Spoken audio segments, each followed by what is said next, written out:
का एक आलम है और ऐसे में हमारे साथ मैनेजमेंट्स का जुड़ना भी जारी है। एलटीआई माइंडट्री का मैनेजमेंट फिलहाल हमारे साथ जुड़ चुका है। इन्होंने अपने तिमाही नतीजे पेश किए हैं। मुनाफा 30.7% घटा है, लेकिन तमाम पैमानों पर बातचीत करते एलटीआई माइंडट्री के सीएफओ विपुल चंद्रा हमारे साथ जो हैं वो जुड़ चुके हैं। विपुल जी, आपका बहुत बहुत स्वागत है और पहला सवाल लेकर ही आपके पास आएंगे, क्योंकि टॉप लाइन ग्रोथ FY27 में इस पर आप थोड़ा सा फोकस करना चाहते हैं और ओवरऑल आपकी एक्सपेक्टेशन के लिहाज से क्या नंबर आप पेश करना चाहेंगे? की लेवल्स अभी की जो आपकी ग्रोथ रही है उसके पीछे वॉल्यूम ग्रोथ के लिहाज से, प्राइसिंग के लिहाज से, नई लोगो विंस, एग्जिस्टिंग क्लाइंट लिस्ट, कैसे आपको लगता है कि अब शेप अप हो रही है? सबसे पहले मेरे को इस इंटरव्यू के लिए बुलाने के लिए धन्यवाद। एंड आपने जो क्वेश्चन पूछा उसके बारे में मैं पहले FY26 के बारे में बात करता हूँ। FY26 में हमने Q1 के बाद में बोला था कि हम इस साल के सेकंड हाफ में close to double digit growth target कर रहे हैं, जो अभी भी हमारे करीबी लगता है और हम उसी की तरफ काम कर रहे हैं। अगले साल के लिए हमारा टारगेट तो यही रहेगा कि जैसी ग्रोथ हमने इस साल में करी है वो और उससे बेटर करके दिखाएं। एग्जैक्ट कितना रहेगा वो हम लोग गाइडेंस की तरह से तो नहीं अभी बता रहे हैं। उसके लिए हम अपना 5 साल का प्लान भी एक काम कर रहे हैं। अभी जब वो काम पूरा हो जाएगा उसके बाद में हम शायद उसके बारे में ज्यादा अच्छे से बात करेंगे। पर टारगेट यही है कि जैसा हमने इस साल में काम किया है और जितनी ग्रोथ करी है उससे बेटर ही रहे अगले साल में भी। जहां तक सवाल है ड्राइवर्स का, ड्राइवर्स के लिए हमारा जो लार्ज डील्स पे फोकस रहा है इस साल में, उसने हमारे को अच्छे नतीजे दिए हैं। आपने देखा ही होगा हर क्वार्टर में हमने एक बड़ी डील अनाउंस करी है और इस क्वार्टर में भी हम ऑलरेडी Q4 में एक डील लास्ट वीक अनाउंस कर चुके हैं और भी हमारी पाइपलाइन अभी स्ट्रांग है।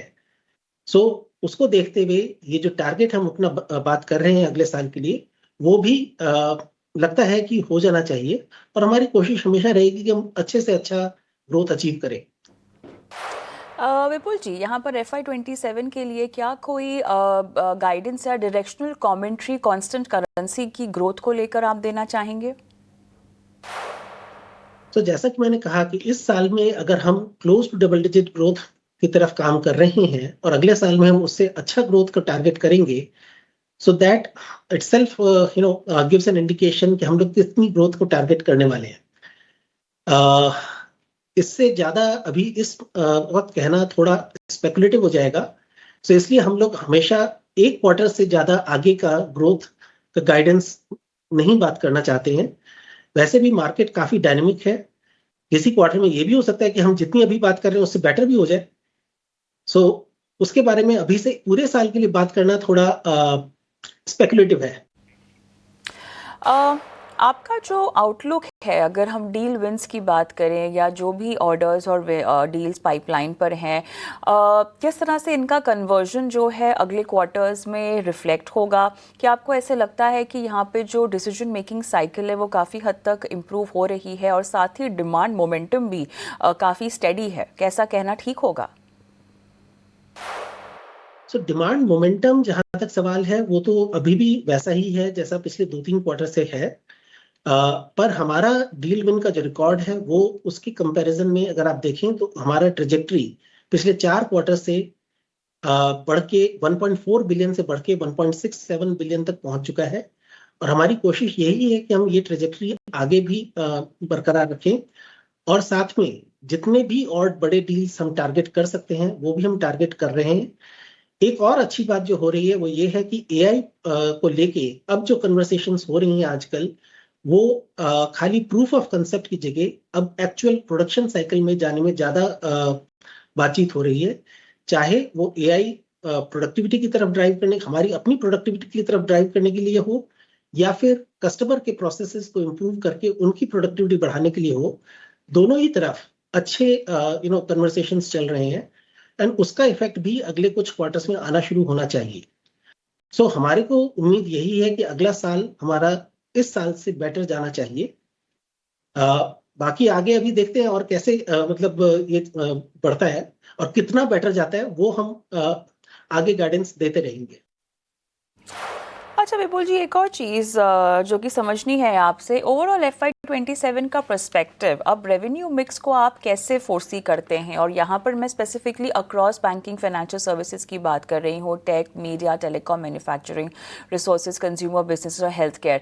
कौन सा सेगमेंट रिफ्लेक्टिवली आपको लग रहा है कि रिलेटिवली आपको स्ट्रॉन्ग ग्रोथ ड्राइव करता हुआ दिखाई दे रहा है?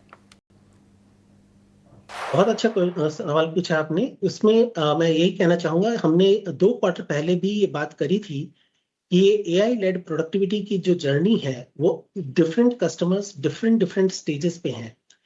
उसके चलते कहीं किसी सेगमेंट में किसी क्वार्टर में थोड़ा बहुत ऊपर नीचे होता रहेगा, और हो रहा था अभी तक। हमारी उम्मीद ये है कि जो BFSI सेगमेंट में ये प्रोडक्टिविटी जर्नी हमारे क्लाइंट्स की चल रही थी, वो अगले क्वार्टर में बॉटम आउट हो जानी चाहिए, और उसके बाद में हमारा BFSI सेगमेंट भी आगे ग्रो करना चाहिए, मतलब on a consistent basis.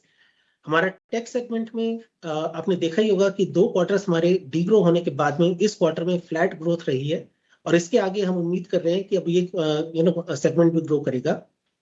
Manufacturing और कंज्यूमर सेगमेंट दोनों हमारे लिए बहुत अच्छा परफॉर्म करते आ रहे हैं, और आगे भी उम्मीद है कि ये अच्छा परफॉर्म करते रहेंगे। ओवरऑल जो हमारी स्ट्रेटजी रही है वो यही है कि हम अपने ओवरऑल ग्रोथ की तरफ फोकस करें। सो सारी सेगमेंट्स को ग्रो करना है, और उसमें जो सेगमेंट्स हमारे छोटे थे हम उनको ज्यादा तेजी से ग्रो करना चाह रहे हैं, और जो इस साल में हमने करके दिखाया है। और आगे भी कोशिश रहेगी कि हम अपना पोर्टफोलियो आगे भी बैलेंस करते रहें और ओवरऑल ग्रोथ हमारी चलती रहे, जैसे कि मैंने अभी पहले क्वेश्चन के जवाब में आपको बताया था। हायरिंग को लेकर थोड़ा सा आपका आउटलुक जानना चाहेंगे, क्या स्ट्रैटेजी है? और साथ ही ओवरऑल एट्रिशन रेट पर क्या बोलना चाहेंगे? क्या ये स्टेबलाइज होगा? आपको लगता है कि नॉर्मल लेवल्स जो हैं वो सस्टेन हो पाएंगे स्टेबलाइज होने के बाद? हमारा एट्रिशन, अगर आप पिछले कई क्वार्टर्स में देखें तो हमारा एट्रिशन काफी स्टेबल रहा है, और इस क्वार्टर में थोड़ा कम भी आया है। कोशिश हमारी यही है कि हमारा एट्रिशन हम धीरे धीरे और कम कर पाए। और जहां तक सवाल है एडिशंस का, इस क्वार्टर में हमने, आपने देखा होगा कि हमने करीब करीब 1500 लोग ऐड किए हैं, और जिसमें से पूरे अगर क्वार्टर को देखें तो उसमें हमने 1700 से ज्यादा फ्रेशर्स भी ऐड किए हैं। स्ट्रेटेजी हमारी आगे भी यही है कि हम अपने हायरिंग को जारी रखेंगे, और हमारा जो हमारे को अपना पिरामिड करेक्शन करना था वो भी हमारी जर्नी चालू रहेगी।